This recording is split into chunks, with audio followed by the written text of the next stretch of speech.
सलग दुसऱ्या आठवड्यात शेतकरी कर्जमुक्तीच्या मागणीवर कामकाज बंद पाडल्यानंतर आमदारांनी धाव घेतली ती विधान भवनातल्या एका चिकित्सा शिबिरात।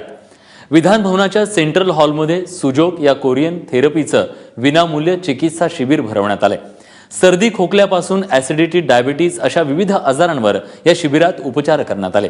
औषध गोळ्या न घेता तळहातावर सुया टोचून तसंच धुराची काडी लावून हे उपचार केले जात होते। या शिबिराच्या निमित्तानं नेहमी जनतेच्या वेदना मांडणाऱ्या आमदारांना स्वतःच्या वेदनांकडे थोडंसं का होईना लक्ष देता आलं। आणि ही जी थेरपी आहे त्या थेरपी करण्यासाठी ते उपचार घेण्यासाठी अनेक आमदारांनी देखील तिथं हजेरी लावली।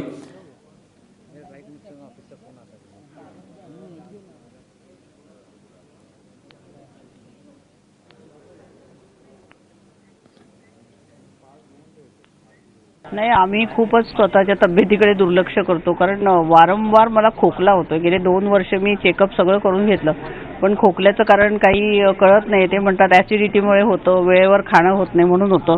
म्हणून आज ही थेरपी म्हटलं घेऊन बघूया, कदाचित आपला खोकला कमी होईल म्हणून मी या ठिकाणी आले। आणि थोडं नियमित वॉकला मी जाते, पण कधी कधी असं घाईघाईत असलं, आता इलेक्शन होते, नंतर आता अधिवेशन आहे, सकाळी लवकर उठून मॉर्निंग वॉक करायला वेळ मिळत नाही।